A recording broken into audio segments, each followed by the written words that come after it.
Hello दोस्तों, स्वागत है आप सभी का स्पीड अप एजुकेशन में। मैं हूं अभिषेक गौतम। ये हमारी 27th क्लास है। इससे पहले हिस्ट्री की आपकी 26 क्लासेस हो चुकी हैं और जियोग्राफी की 26 क्लासेस हो चुकी हैं। आप लोग जाकर देख सकते हैं प्लेलिस्ट में, पूरी आपको प्लेलिस्ट में हर जो वीडियो अभी तक अपलोड की गई, पूरे लेक्चर्स जो दिए हुए हैं सभी आपको प्लेलिस्ट के अंदर मिल जाएंगे। ठीक है, प्लेलिस्ट देखने के लिए आप सभी को कुछ नहीं करना होगा। स्पीड अप एजुकेशन का जो चैनल है, स्पीड अप एजुकेशन के चैनल पर जाएंगे, वहाँ पर आपको RRB JEE 2019 का GA का पोर्शन मिलेगा। ठीक है, GA general awareness, RRB JEE general awareness के नाम से प्लेलिस्ट मिलेगी, जिसमें आप देखेंगे तो 63 के अराउंड आपको वीडियो लेक्चर्स मिलेंगे, जिसमें आपके ये 26 को जो लेक्चर्स हो चुके हैं ये हैं, और उसके अलावा मैं MCQs कुछ एक्स्ट्रा सेट कराया हूँ, वो भी आपको मिलेगा उसके अंदर। और जो है कुछ स्पेशल क्लासेस मैंने पहले ली थी जब मैंने बौद्ध धर्म और जैन धर्म नहीं पढ़ाया था, तो वो भी उसके अंदर है। तो इस तरीके से कुल मिला के 60-62 क्लासेस जो हैं वहाँ पर, लगभग 62-63 क्लासेस हैं जो वहाँ पर अपलोडेड हैं। आप जाके देख सकते हैं अगर आप ये पहली क्लास देख रहे हैं। जो लोग कंटिन्यू फॉलो कर रहे हैं उनको पता होगा कि हम पढ़ रहे थे दक्षिण के स्टेट्स के बारे में। बीच में मैंने आपको एक सेट प्रोवाइड कराया MCQs का। ठीक है, MCQs का एक सेट प्रोवाइड कराया क्योंकि थोड़ा सा बोरिंग हो गया था लोगों को पढ़ने के लिए, और साउथ के जो स्टेट्स हैं वो पढ़ने में थोड़ा सा बोरिंग हो जाता है लोगों को, क्योंकि आउट ऑफ थोड़ा सा लाइमलाइट रहते हैं, इतना ज़्यादा लाइमलाइट में नहीं रहते हैं, इतनी ज़्यादा बात नहीं होती है उनके बारे में, इसलिए थोड़ा सा आउट ऑफ लाइमलाइट रहते हैं। लेकिन वो हमारी हिस्ट्री का पार्ट है और इंडिया की हिस्ट्री में वो बहुत इंपॉर्टेंट पोर्शन है और उनसे क्वेश्चन पूछे जाते हैं, ऐसा नहीं है उनसे क्वेश्चन नहीं पूछे जाते हैं। तो हम पढ़ रहे थे दक्षिण भारत के राज्यों के बारे में, जहाँ मैंने आपको एक इमेज के थ्रू पहले सबसे जो एक बेसिक सी इमेज होती है, बेसिक इमेज थी पूरे उसकी, वो क्लियर की थी। तो वो ये था कि राष्ट्रकूट कहाँ पर थे, महाराष्ट्र और ये जो एरिया है यहाँ पर राष्ट्रकूट हुआ करते थे। वैसे चालुक्यों को इन्होंने जीत लिया था तो पूरा एरिया भी इन्होंने कब्जा कर लिया था। हुआ क्या है, अलग अलग टाइम पर अलग अलग लोगों ने पूरे एरिया पे कब्जा किया, लेकिन जो ये लोग थे ये कभी विंध्याचल का जो पर्वत है इसके ऊपर नहीं आ पाए। जिस तरीके से नॉर्थ इंडिया का कोई भी राजा साउथ इंडिया तक पहुंचा नहीं, उतने मतलब बहुत ज़्यादा राजा नहीं पहुंचे, कुछ पहुंचे जैसे समुद्रगुप्त, चंद्रगुप्त मौर्य और चंद्रगुप्त विक्रमादित्य। तो इन सब के टाइम पर जो है भारत पूरा अखंड भारत एक हुआ था, लेकिन इससे पहले जो छोटे मोटे राजा रहे या जो डायनेस्टीज रहीं वो कभी साउथ इंडिया तक नहीं पहुँच पाई थी। इसी तरीके से साउथ इंडिया की जो डायनेस्टीज रही हैं वो आपकी नॉर्थ इंडिया तक नहीं आ पाई हैं। लेकिन साउथ इंडिया के अंदर ऐसा हुआ है कि अलग अलग टाइम पर अलग अलग डायनेस्टीज का वर्चस्व रहा है, जो मैंने आपको एक्सप्लेन किया। दो मैंने पैरेलल एक तरीके से ट्री बनाए थे, जिसमें मैंने आपको बताया था कि सबसे पहले चालुक्य ऑफ बादामी। ठीक है, चालुक्य ऑफ बादामी, उसके बाद राष्ट्रकूट आते हैं, राष्ट्रकूट आ जाते हैं, और फिर वापस से आ जाते हैं चालुक्य, कहाँ के, चालुक्य ऑफ कल्याणी। तो पहले चालुक्य ऑफ बादामी, फिर चालुक्य ऑफ कल्याणी आ जाते हैं, बीच में आते हैं राष्ट्रकूट। तो ये टाइमलाइन जो थी इधर थी, और दूसरी तरफ पल्लवों की थी। पल्लव जो कि मेनली ये वाला एरिया जो है आपका बिल्कुल एक्सट्रीम साउथ जिसको बोलते हैं, एक्सट्रीम साउथ बोल लीजिए, या हिंदी में लिखा जाता है सुदूर दक्षिण। जो सुदूर दक्षिण का एरिया था, उस सुदूर दक्षिण वाले एरिया में पल्लव राज्य कर रहे थे। तो पल्लव के बाद आए चोल, और चोलों के बाद जो है वहाँ पर वापस आ गए पांडे। इससे ऐसा नहीं है कि पांडे पहली बार आए। पांडे जो लोग थे वो बहुत पहले से शासन करते चले आ रहे हैं। 590 से पांडे शासन कर रहे हैं, जिस टाइम से पल्लव और जिस टाइम से चोल के बादामी, मतलब बादामी वाले जो चोल चालुक्य थे, उस टाइम से चोल भी पांडे भी शासन करते चले आ रहे थे। लेकिन होता क्या रहा है बीच बीच में कि इनका जो एरिया है वो बहुत कम होता चला गया है। ये बेसिकली मदुरई जो एक जगह है, अभी मैं आपको मैप में दिखाऊंगा, मदुरई जो एक जगह है तमिलनाडु के अंदर, वहाँ इनकी राजधानी रही पांडेस की अगर बात की जाए। लेकिन ये इनके पैरेलल पांडेस कंटिन्यू चलते आए हैं, उनके बाद तक चलेंगे। ठीक है, तो ये आज पांडे साम्राज्य जो डायनेस्टीज थी उसके बारे में आज पढ़ेंगे भी। सबसे पहले देखेंगे चोल डायनेस्टी के बारे में। चोल डायनेस्टी जो है स्टार्ट कब हुई, 850 से लेके 1070 के बीच में चोल डायनेस्टी ने शासन किया। चोल डायनेस्टी भी जो थी वो दो तरीके से शासन किया इसने। पहले सिर्फ चोल डायनेस्टी के नाम से, फिर उसके बाद क्या हो गया, चोल चालुक्य का एक वो बन गया, चोल चालुक्य मिल के एक वंश बना लिए, और ये वंश है, इसके आगे 150 सालों तक चोल चालुक्य वंश, इन दोनों ने शासन, इस वंश ने शासन किया। ठीक है, बात करेंगे सबसे पहले हम बात करते हैं चोल जो डायनेस्टी है उसके बारे में। लेक्चर आज बहुत लंबा कोशिश नहीं करूंगा मैं कि बहुत लंबा जाए, क्योंकि थोड़ा सा कम ही पढ़ना शायद इसमें ज़्यादा बेटर है। It was a time of 18th नहीं 8th century, it was a time of 8th century when the bigger powers of south India like Rashtrakuta, यहाँ पर गलत लिखा हुआ है, तो जो बिगर पावर्स थी जैसे कि राष्ट्रकूट डायनेस्टी हो गई, चालुक्य डायनेस्टी हो गई, पल्लव डायनेस्टी थी, या पांड्या डायनेस्टी जो बहुत बड़ी पांड्या डायनेस्टी थी, जो बड़ी बड़ी डायनेस्टीज थी उस टाइम पर क्या हो रहा था, were declining and the new powers were emerging. तो जो पावर्स थी उस टाइम पर इंडिया में जो पावर्स, काम साउथ इंडिया में जो पावर्स थी जिनका वर्चस्व था, जैसे राष्ट्रकूट मान लीजिए, इधर पल्लव थे, तो इन सब डायनेस्टीज का धीरे धीरे क्या हो रहा था, डिक्लाइन हो रहा था, इनका ग्राफ कहीं ना कहीं डिक्लाइन होता चला रहा था, ये इनकी पावर कम हो रही थी। इनकी पावर जब धीरे धीरे कम हो रही थी तब जाके इन सब की पावर्स के कम होने के बाद जो नई डायनेस्टी निकल के आई उनमें थे आपके चोल। ठीक है, चोल पहले भी शासन किए हैं, लेकिन चोलों का जो एक तरीके से दूसरी बार जो वर्चस्व स्थापित हुआ वो इसी टाइम में स्थापित हुआ, आके 850 के अंदर। ठीक है, founder of the Chola dynasty was Vijayalaya. ठीक है, विजयालय जो था वो इसका चोल डायनेस्टी का संस्थापक माना जाता है, और इसको क्या बोला जाता है, it is also considered as a second founder of the Chola dynasty. मैंने बोला ना, इससे पहले भी चोल डायनेस्टी ने शासन किया था, इसीलिए इसको क्या बोलते हैं, इसको सेकंड फाउंडर भी बोला जाता है, मतलब दूसरा फाउंडर जो है चोल डायनेस्टी का बोला जाता है किसको, विजयालय को, ये नाम है विजयालय। ठीक, इसके बाद इस डायनेस्टी से रिलेटेड मैंने काफ़ी शॉर्ट कर दिया, यहाँ पर नोट्स काफ़ी शॉर्ट कर दिए, बहुत ज़्यादा विवरण नहीं देखेंगे हम। एक राजा थे जिनका नाम क्या था, पारीमोली वर्मन थे, जिन्होंने काम क्या किया, पारीमोली Varman was a Cholas king who took the title of Rajaraja and since onwards he is called Rajaraja first. इसने क्या किया, राजराज की इसने उपाधि ली, और इसको जो नाम था जिसके नाम से इसने जो राजा बना वो राजराज फर्स्ट के नाम से ही राजा बना, राजराज प्रथम के नाम से। और इसने इंपॉर्टेंट काम क्या किया, क्यों हम पढ़ रहे हैं इनके बारे में, इन्होंने एक इंपॉर्टेंट काम किया, Rajaraja first build the temple of Tanjore called Rajarajeshwara Shiva temple. Rajarajeshwara जो शिव टेम्पल है, जो कि कल की या परसों की शायद क्विज का क्वेश्चन था, तो राजराजेश्वर जो टेम्पल है तंजौर वाला, वो बनवाया किसने, राजराज प्रथम ने। ठीक है, राजराज फर्स्ट या राजराज प्रथम ने। Which is further change to Brihadeeswara temple, जो कि राजराजेश्वर टेम्पल था उसका नाम बाद में क्या कर दिया गया, बृहदेश्वर चेंज कर दिया गया उसका। ठीक है, बृहदेश्वर नाम से बाद में उसको जाना जाने लगा। तो ये अगर क्वेश्चन पूछा जाता है कि आपसे राजराजेश्वर टेम्पल किसने बनवाया या बृहदेश्वर टेम्पल किसने बनवाया, तो दोनों का आंसर देंगे आप राजराज फर्स्ट, जो कि किंग था किसका, चोल डायनेस्टी का। नाम के साथ साथ उसकी डायनेस्टी याद रखना भी जरूरी है। बात करते हैं नेक्स्ट पॉइंट की, this temple is completely made of granite. ये बहुत इंपॉर्टेंट चीज़ है ये, क्योंकि ये पूरा का पूरा जो है आपका ग्रेनाइट का बना हुआ है, and also a world heritage site of India. और भारत की जो जितनी वर्ल्ड हेरिटेज साइट हैं, अभी फिलहाल 37 वर्ल्ड हेरिटेज साइट हैं, तो उन 37 वर्ल्ड हेरिटेज साइट में आपका बृहदेश्वर टेम्पल जो है तंजौर वाला, वो भी शामिल होता है। ठीक, नेक्स्ट पॉइंट क्या है, most of the Cholas king are fanatic Shaivism follower. जो अधिकतर जो चोल शासक थे उनमें से अधिकतर क्या थे, सभी शिव जी के भक्त थे। ठीक है, शिव जी के भक्त थे, भगवान शिव के भक्त थे। और फेनेटिक इसलिए लिखा जाता है कि एक तरीके से उन्मादी होना, जैसे कि मैंने इससे पहले भी बहुत बार बताया है, उन्मादी होने का मतलब होता है कि थोड़ा सा बहुत इमोशनली सोचना किसी चीज़ के बारे में, थोड़ा इमोशनली सोचना और उनसे बहुत ज़्यादा जुड़ाव महसूस करना। तो ऐसे फेनेटिक शैविज्म भक्त थे। So many idols of Lord Shiva were build in this dynasty. इस जो क्या कहते हैं, जो ये वंश था, चोल वंश था, इस चोल वंश के टाइम पर बहुत सारी मूर्तियाँ पाई गई हैं, बहुत अलग अलग मंदिरों में जो मूर्तियाँ बनाई गई उनमें भगवान शिव की मूर्तियाँ बहुत ज़्यादा देखने को मिली हैं। And the idol of Nataraja was one of the most famous and beautiful art. मतलब कि जो नटराज की मूर्ति आपने देखी होगी, मैं अभी आपको नेक्स्ट वाली उसमें स्लाइड में दिखा देता हूँ। तो वो मूर्ति जो नटराज की मूर्ति है वो सबसे पहले मिली इन्हीं के वंश में, चोल वंश में मिली, और चोल वंश के जो मतलब अवशेष मिले उनमें मिलती है, और वो इनकी सबसे नायाब और सबसे सुंदर जो मूर्तियाँ थी उनमें से एक मानी जा सकती है। तो ये क्वेश्चन आपसे डायरेक्टली पूछा जा सकता है कि नटराज जो शिव जी की नाचते हुए मुद्रा में एक वो है, क्या कहते हैं, मूर्ति है, वो किस वंश के साथ रिलेट करती है। तो ये रिलेट करती है आपकी जो है चोल वंश के साथ। ठीक है, ये है वो मूर्ति जिसके बारे में बात कर रहा था, नटराज की मूर्ति, जो नाचते हुए शिव जी की मूर्ति है, ये नटराज की मूर्ति है। और ये है राजराजेश्वर टेम्पल आपका तंजौर का। ठीक है, तंजौर का राजराजेश्वर मंदिर, या फिर बोल लीजिए बृहदेश्वर मंदिर ऑफ जो है तंजौर, ये उस मंदिर की इमेज है, और ये है आपकी नटराज की मूर्ति। तो ये उपलब्धियां हैं कुछ जो आपको याद रखनी होंगी चोल साम्राज्य से रिलेटेड।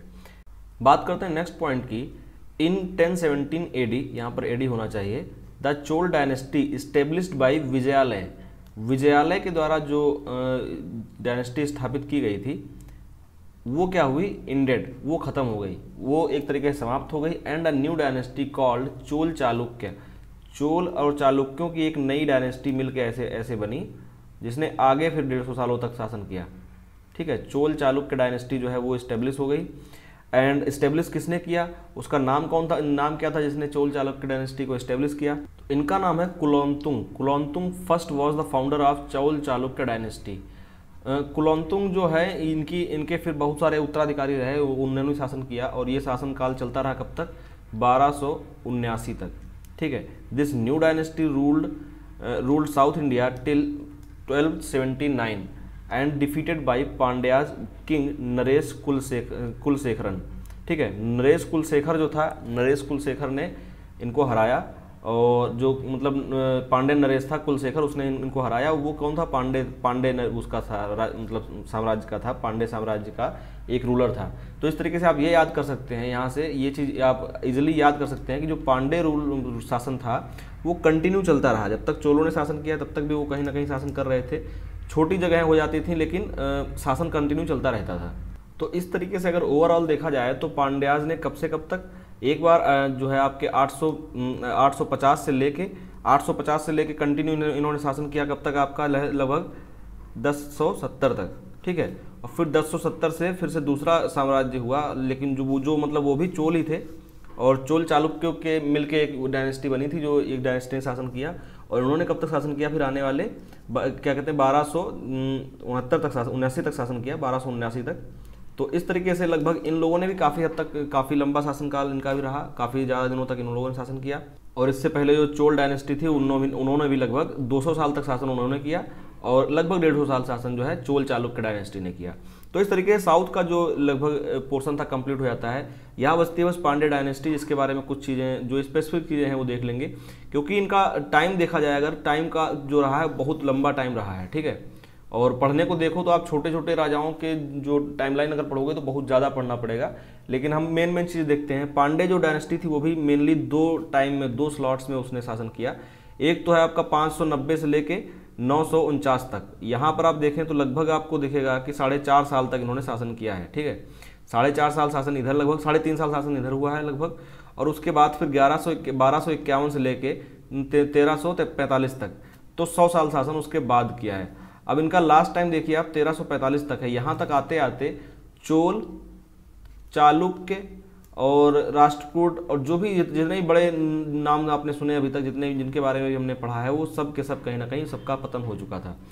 तो पांडे जो राजवंश था एक तरीके से उसका उद्गम भी हुआ था, एक तरीके से बोला जाए तो उद्गम मतलब बहुत पहले से होता रहा है, लेकिन जो सेकेंड फेज इनका आया है वो तब आया है, तब तक चला है जब तक इन साइड में बाकी जितने बड़े बड़े राजा थे वो सभी के सभी कहीं ना कहीं डिक्लाइन कर चुके थे, सबका पतन हो चुका था। ठीक है, और वैसे अगर बोला जाए तो चोलों के बारे में एक चीज़ बोली जाती है, जो चोल साम्राज्य है उनके बारे में एक चीज़ बोली जाती है कि पल्लवों के पतन के बाद उनकी जो एस थी, मतलब एसेस जिनको बोलते हैं कि जो उनकी राख होती थी, उनकी राख पे पला बढ़ा एक और जो नया डायनेस्टी थी, उसका नाम दिया गया चोल डायनेस्टी। मतलब जब बड़ी बड़ी जो ताकतें थी वो सभी खत्म हो चुकी थी, उसके बाद जो है चोल वंश का वर्चस्व स्थापित हुआ था। तो ऐसा नहीं है कि सब खत्म हो चुकी थी, लेकिन हाँ जो राष्ट्रकूट डायनेस्टी है और जैसे चालुक्य और बादामी सबसे ज़्यादा फेमस थे और सबसे ज़्यादा पावरफुल हुआ करते थे, तो वो उनका टाइम खत्म हो चुका था। और राष्ट्रकूट कुछ तो इनके समकक्षी रहे, समकालिक रहे, उसके बाद राष्ट्रकूट भी इन्हीं के टाइम पे खत्म हो गए। तो ये कंटिन्यू रहे और पांड्याज इनके साथ कंटिन्यू बने रहे। ठीक है, ये चोल चालुक्य जो डायनेस्टी है कंटिन्यू रही आगे, और पांड्याज जो है शुरुआत से ही थे और लास्ट तक बने रहे हैं। हम थोड़ा सा देख लेते हैं पांड्या डायनेस्टी के बारे में, उसके बाद जो साउथ के स्टेट्स हैं इनको हम फिनिश करके आगे बढ़ेंगे, नॉर्थ के स्टेट्स पे देखेंगे। कुछ नॉर्थ के इंडिपेंडेंट स्टेट हैं जिनसे क्वेश्चन बनता है, उनके बारे में देखेंगे। और फिर नेक्स्ट है जो है मुगल साम्राज्य से हम लगभग अपने आधुनिक जो इतिहास है उसके बारे में पढ़ना शुरू कर देंगे। ठीक है, actually Pandya dynasty is one of the oldest dynasties in south India. ये चीज़ मैं आपको बार बार बता रहा हूँ। But in the year of 590 AD 590 AD में जो कुंडगोन नाम का एक बंदा था, उसने रीस्टेब्लिश किया पांड्या डायनेस्टी को। एंड द कैपिटल वाज उस टाइम पे मदुरई कैपिटल थी, मदुरा कैपिटल थी। ये मथुरा गलत लिखा है, मदुरा है यहाँ पर। ठीक है, मदुरा कैपिटल इनकी हुआ करती थी। प्रेजेंटली मदुरई इन तमिलनाडु। तमिलनाडु में जो फिलहाल का मदुरई जगह है, मदुरई जो एक जगह है वहाँ पर इनकी कैपिटल हुआ करती थी, जिसका उस टाइम पे नाम था मदुरा। अगर आप मैप में ये चीज़ देखेंगे तो ये है हमारा भारत, और भारत में आप साउथ के साइड अगर आप जाएंगे तो आपको दिखेगा यहाँ पर तमिलनाडु स्टेट, और उसमें आपको तमिलनाडु स्टेट के लगभग बीचों बीच में दिखाई देगा मदुरई। ये जो मदुरई जगह है यहाँ पर उस टाइम पर इनका शासनकाल हुआ करता था, पांड्यों का शासनकाल हुआ करता था, जो बहुत लंबे टाइम तक चला। अगर ओवरऑल ऐसे भी देखेंगे आप तो 590 से स्टार्ट होकर ये लगभग 1345 तक चलता है। तो इसी से समझ सकते हैं लगभग जो है 800-900 सालों तक इन्होंने कंटिन्यू शासन किया है। उसमें अप्स एंड डाउन्स आते रहे हैं, लेकिन शासन कंटिन्यू चलता रहा है। तो ये है वो मदुरई, जो जिस जगह की बात मैं कर रहा था। मैप देखने की आदत आप लोग डाल लीजिए। मैप में ऐसे फिजिक्स जियोग्राफी जो पढ़ाया हूँ, वहाँ पर इंडिया की फिजियोग्राफी पूरी पढ़ाई है मैंने, पूरी मैप से कवर कर रखी है। अगर आपको वीडियोस देखनी है तो आप प्लेलिस्ट से आकर देख सकते हैं। मैप से रिलेटेड और क्वेश्चन जो बनते हैं, डीप क्वेश्चन जो बनते हैं, जो दूसरे एग्जामों में पूछे जाते हैं, बड़े बड़े एग्जामों में, जैसे यूपी पीसीएस हो गया, आईएएस हो गया, पीसीएस हो गया, इन सब जैसे बड़े बड़े एग्जामों में मैप से रिलेटेड जो क्वेश्चन पूछे जाते हैं, अगर वैसी प्रैक्टिस करनी है तो वो सीरीज भी बहुत जल्दी स्टार्ट करने वाला हूँ। अगर आप लोगों को पसंद है तो आप कमेंट बॉक्स में कमेंट कर सकते हैं। अब हम बात करते हैं नेक्स्ट पॉइंट के बारे में। Pandya dynasty ruled into 2 different slots. 2 अलग अलग स्लॉट्स में इन्होंने शासन किया। सबसे पहला जो टाइम था, प्रथम जिसको बोल सकते हो आप प्रथम पांड्या अंपायर, ठीक है, पांड्या साम्राज्य। तो प्रथम जो पांड्या साम्राज्य था वो कब से कब तक रहा? 590 से लेकर 949 तक, लगभग 400 सालों तक इन्होंने शासन किया। लगभग 350-400 साल बोल सकते हैं, 350 साल। तो ये पहले शिफ्ट में इन्होंने 350 साल तक शासन किया। सेकंड शिफ्ट जो आई वो इनकी हुई 1251 से स्टार्ट होकर, और फिर बाद में 100 साल तक और शासन किया इन्होंने। तो लगभग 1345 तक इन्होंने शासन किया। तो इस तरीके से 2 स्लॉट्स में जो पांड्याज ने शासन किया हुआ है, ठीक है। नेक्स्ट पॉइंट जो है, नेक्स्ट पॉइंट देखने से पहले मैं आपको एक और बात बता दूं कि जो फर्स्ट शिफ्ट का पांड्या, जो मतलब आपका पांड्या डायनेस्टी थी, उसके संस्थापक के बारे में मैंने अभी आपको बताया था। इसके संस्थापक कौन थे? कंडूगोन, ठीक है। इनको अगर हिंदी में लिखेंगे आप तो लिखा जाएगा कंडूगोन।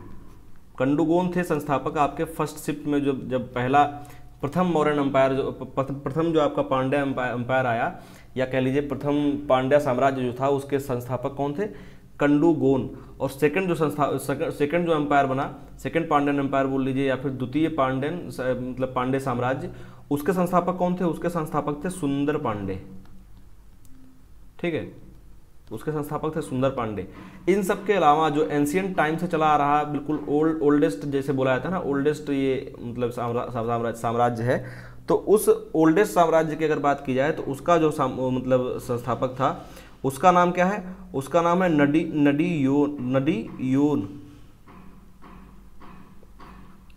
ठीक है, नडीयोन इसका नाम है। नेडियोन पढ़ लीजिए, नडीयोन पढ़ लीजिए, क्योंकि ये शायद इंग्लिश में लिखा मिला है, इससे मैंने हिंदी कन्फ्यूजन करना, थोड़ा सा कन्फ्यूज हो गया हूँ लिखने में। नेडियोन पढ़ सकते हैं आप इसको। तो ये है इनके सबसे ओल्डेस्ट जो चला आ रहा था शासनकाल, उसके संस्थापक। उसके अलावा जो है नए वाले जो 2 हैं वो इंपॉर्टेंट हैं, ये आप याद रखिएगा, ये क्वेश्चन पूछा जा सकता है। वैसे जो है सबसे अगर एक ही क्वेश्चन लिख के आता है कि पांड्य साम्राज्य का संस्थापक कौन था, और वहाँ पर ऑप्शन में और कुछ मिलता भी है, तब भी आप इसी को आंसर करेंगे, कंडूगोन, ठीक। कंडूगोन ने साम्राज्य स्थापित किया था पांड्यों का दक्षिण भारत के अंदर। नेक्स्ट पॉइंट की बात की जाए तो वर्गुण प्रथम is considered to be the greatest and most successful king of Pandya dynasty. Pandya dynasty के सबसे सक्सेसफुल और एक तरीके से जो बोल लीजिए सबसे वीर जो राजा थे, उनका नाम क्या था? वर्गुण। चलो ये इसको मैं हिंदी में लिख देता हूँ। अगर हिंदी में लिखा जाएगा तो ये लिखा जाएगा वर्गुण, ठीक है। वर्गुण जो शासक थे, इनको सबसे पावरफुल और सबसे सक्सेसफुल कंसीडर किया जाता है इन सभी राजाओं में से। इसके अलावा Veer Pandya second was the last ruler of Pandya dynasty who was attacked by Malik Gafur the commander of Alauddin Khilji. मैंने आपको बोला था कि अलाउद्दीन खिलजी का जो मतलब कमांडर था, जो सेनापति था मलिक गफ्फूर, वो साउथ इंडिया के मिशन पे निकला था, और साउथ इंडिया में जितने साम्राज्य उस टाइम पर थे उसने सब पर लगभग अटैक किया हुआ था। तो इसने जो है ये अटैक किया कब? आपका 1310 में अटैक किया ये, ठीक है। और उसके बाद ये शासन करते रहे, लेकिन इनका जो काफ़ी हद तक जो शासन था वो कमज़ोर हो चुका था, क्योंकि काफ़ी ज़्यादा जो धन था वो लूट के ले आ चुका था। धन लूट के वापस दिल्ली चला गया था, उसको किसी पे शासन नहीं करना था। यहाँ से आया, इन पे अटैक किया, यहाँ का धन लूटा और वापस चला गया। और अगर देखा जाए, वैसे डीप में देखा जाए तो इसको बुलाने के पीछे का जो कारण था वो इनके खुद के भाई थे, जो पांड्या डायनेस्टी के मतलब महान राजाओं में से एक थे कुलशेखर, जिन्होंने जिन्होंने क्या कहते हैं चोल साम्राज्य को समाप्त किया। तो कुलशेखर के दो बच्चे थे, दो उनके बेटे हुए, जिनमें से एक तो थे आपके वीर पांडे, और वीर पांडे फोर्थ, और जो दूसरे थे उनका नाम था क्या, उनका नाम था जटावर्मा। ठीक है, जटावर्मा और वीर पांडे दो इनके बेटे थे। तो इनका शासन किसको मिला, वीर पांडे फर्स्ट को मिला और वीर पांडे फोर्थ को मिला। इस वजह से जो जटावर्मा थे वो इनसे गुस्सा हो गए और इनको एक तरीके से रिवेंज लेने के लिए इन्होंने जो है मलिक गफ्फूर का साथ दिया था इस लड़ाई में। और उसमें फिर इनकी ऑब्वियस सी बात है इनकी हार हुई, जिसमें इनको काफ़ी खामियाजा भुगतना पड़ा। और वो खामियाजा इतना ज़्यादा भुगतना पड़ा कि इकोनॉमिकली वीक होने के कारण और थोड़ा सा साम्राज्य ढीला पड़ जाने के कारण जो है विद्रोह हुए और इनका शासन चला गया। ठीक है, तो ये तो थे मेन बड़े बड़े जो साम्राज्य थे उस टाइम पर साउथ इंडिया में, जिनको हमको डिस्कस करना था। मेजर जितने साम्राज्य थे उनको हमने यहाँ पर डिस्कस कर लिया है। अब हम बात कर लेते हैं कुछ और जो साम्राज्य थे जिनकी कैपिटल्स एटलीस्ट देख लेते हैं कहाँ पर वो शासन कर रहे थे। Some other important dynasties and their capitals, कुछ जो इंपॉर्टेंट थी उस टाइम पर, जैसे कि देवगिरी। देवगिरी का नाम आपने बार बार सुना, मैंने अलाउद्दीन खिलजी को जब पढ़ाया तब भी मैंने बताया था कि सबसे पहले उसने देवगिरी पर शासन मतलब आक्रमण किया था, जहाँ से जो लूटी हुई संपत्ति थी उसने अपने चाचा जलालुद्दीन खिलजी को मतलब जो है संपत्ति वापस नहीं की थी। ठीक है, तो ये था। यहाँ पर कौन सी डायनेस्टी थी, यहाँ पर थी यादव डायनेस्टी। यहाँ पर यादव डायनेस्टी राज कर रही थी, यादव डायनेस्टी राज कर रही थी देवगिरी में। ये भी जो आपका है महाराष्ट्र में ही पड़ने वाला एक एरिया है, नॉर्थ महाराष्ट्र में आपका एरिया पड़ता है। ठीक है, देवगिरी। नेक्स्ट जो है वो है होसला डायनेस्टी। होसला डायनेस्टी कहाँ पर था, द्वार समुद्र वैसे गुजरात में पड़ने वाला एक एरिया है शायद, जहाँ पर एक राज्य क्या करते थे, होसलाज। ठीक है, तो इन्हीं कैपिटल से याद कर लीजिए, हो सकता है कहीं पूछ लिया जाए कि होसला से रिलेटेड कौन है, या मतलब क्वेश्चन ऐसे आ जाते हैं कि या तो राजा पूछ लेगा, उससे डायनेस्टी पूछ लेगा। राजा डायनेस्टी अगर पूछेगा तो वो बहुत इंपॉर्टेंट वन होंगी, उनसे पूछेगा। कैपिटल्स इस तरीके से पूछ सकता है कि कहाँ पर शासन करते थे, दक्षिण भारत, मध्य भारत, या इस तरीके से क्वेश्चन पूछे जा सकते हैं कि यादव डायनेस्टी ने कहाँ पर शासन किया, या देवगिरी के जो यादव थे वो कहाँ पर थे, मध्य भारत या उत्तर भारत या फिर नॉर्थ ईस्ट में, ऐसे क्वेश्चन पूछ लेगा आपसे। ठीक है, इसके बाद नेक्स्ट और थर्ड जो इंपॉर्टेंट है ये है काकतीय।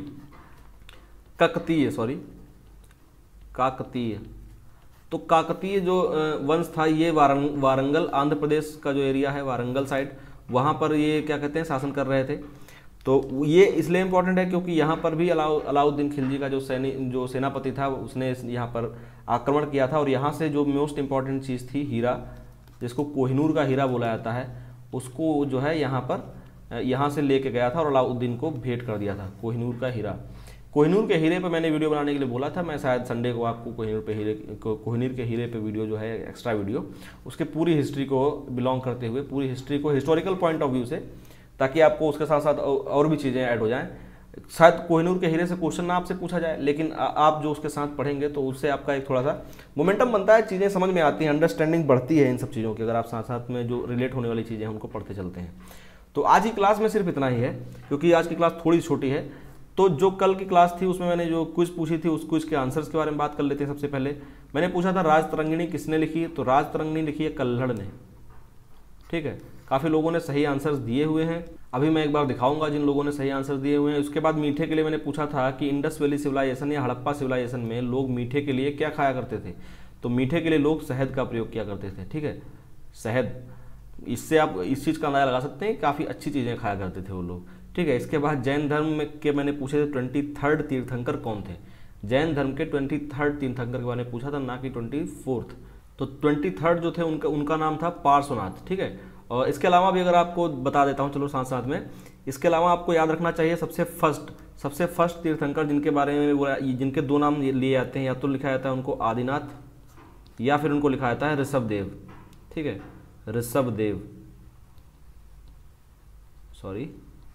ऋषभदेव, ये है आपके फर्स्ट। सेकंड भी याद रख लीजिए, सेकंड का नाम है अजितनाथ, अजीत नहीं है, अजितनाथ है। ठीक है, अजितनाथ सेकंड थे। ऊपर से सेकंड थर्ड तक भी याद कर सकते हैं, संभवनाथ इनका नाम है, संभवनाथ। और इसके अलावा जो है आपको 23rd मैंने आपको अभी बताया, और 24th जो है वो है महावीर। ठीक है, 23rd थे पार्श्वनाथ।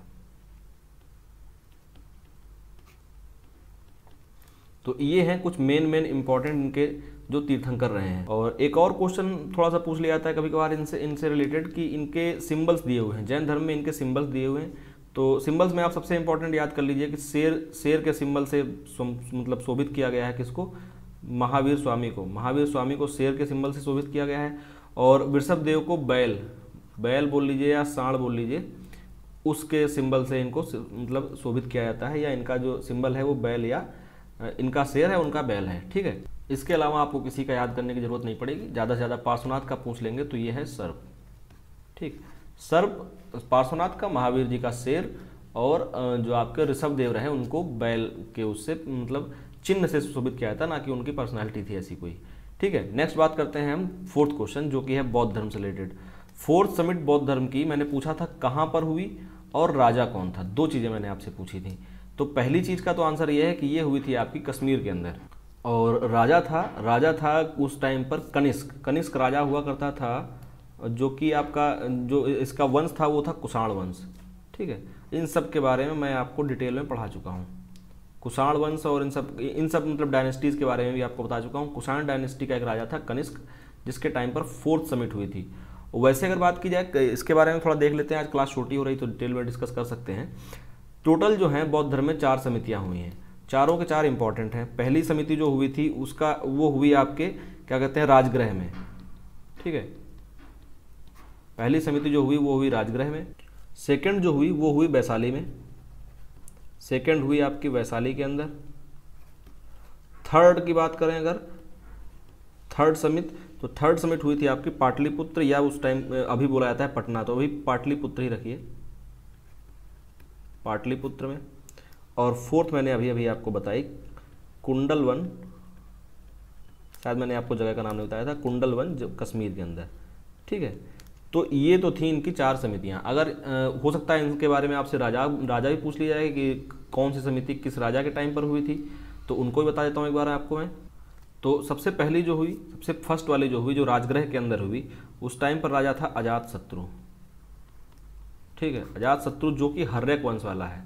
बिंबिसार को भी बोला जाता है अजातशत्रु, लेकिन वो वाला अजातशत्रु नहीं था, ये हर्यक वंश है, जिसको मैंने सबसे पहले आपको पढ़ाया था जब मैंने प्राचीन भारत में वंश स्टार्ट किए थे, कोई मतलब डायनेस्टी स्टार्ट की थी, सबसे पहले हर्यक वंश के बारे में ही आपको बताया गया था।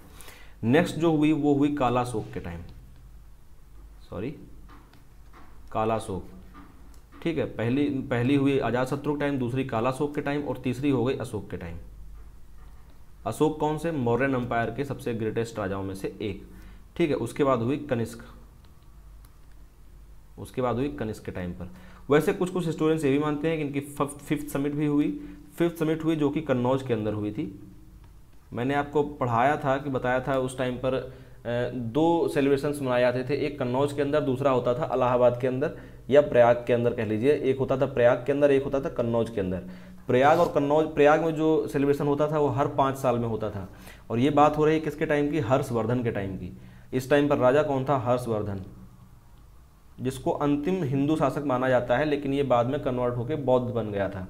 बौद्ध बनने के बाद जो है फिफ्थ समिट की अगर बात की जाए तो बौद्ध बनने के बाद फिफ्थ समिट हर्षवर्धन ने कराई, अपने जो राजधानी थी उसकी कन्नौज। ठीक है, तो इस तरीके से 4 तो ये हो गई, और 5वीं ये जो है वो करवाई कन्नौज में हर्षवर्धन ने।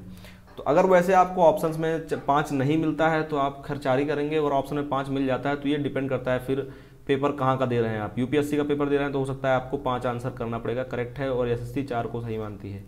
अधिकतर एसएससी ने जो क्वेश्चन पूछे हैं उसमें अभी तक 4 ही ऑप्शन में मिला है, 5 ऑप्शन में नहीं आया, तो ये कन्फ्यूजन अभी तक क्रिएट नहीं हुआ है।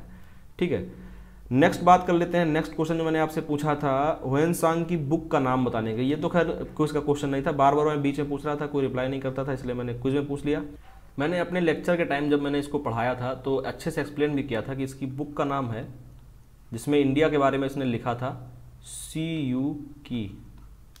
ठीक है, ये है वो बुक जिसमें इसने पूरा इंडिया घूमने के बाद, क्योंकि मैंने आपको जैसे बताया अभी साउथ इंडिया मैंने आपको पढ़ा लिया, साउथ इंडिया में जो उस टाइम के कंटेम्प्रेरी राजा थे किसके, हर्षवर्धन के, तो उनके यहाँ भी गया, हर्षवर्धन के यहाँ भी रुका, उसने प्रयाग में जो सेलिब्रेशन होता था वो भी देखा, कन्नौज में जो सेलिब्रेशन होता था वो भी देखा।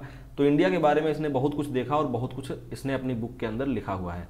तो ये था आज का डिटेल डिस्कशन क्विज का, क्योंकि आज हमारे पास थोड़ा सा टाइम था तो मैंने जो क्विज का डिस्कशन था वो थोड़ा सा अच्छे से कर लिया है।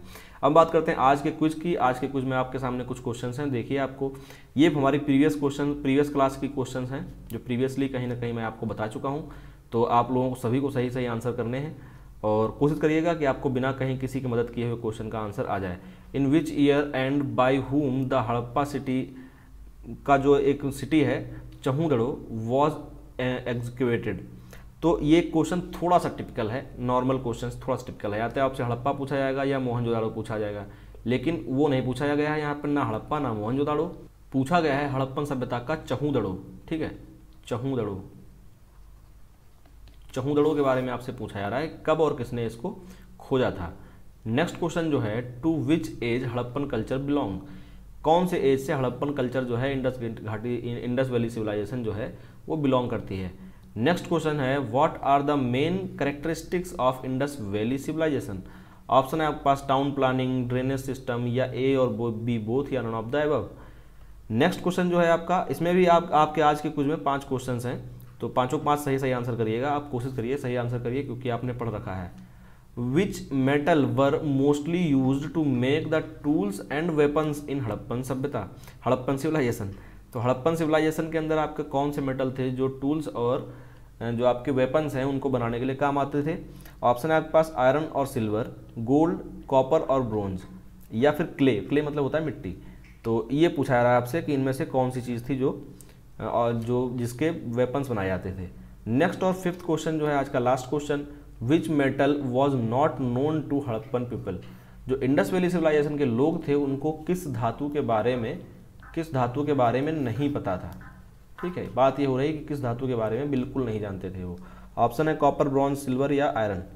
तो आप इन सभी क्वेश्चंस को आंसर करिए। अगर आपको कोई चीज़ लगती है, कोई सजेशन होना चाहिए, जो आप कमेंट बॉक्स में कमेंट कर सकते हैं। मैं एक कमेंट पढ़ता हूँ, कोई जो काम का लगता है उसको मैं रिप्लाई भी करता हूँ।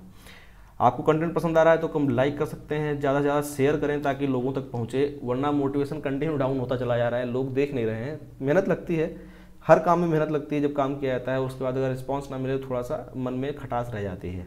आप नए हैं चैनल पे तो सब्सक्राइब कर सकते हैं, बेल आइकन जरूर हिट करिएगा ताकि आपको लगातार लेक्चर्स मिलते रहें।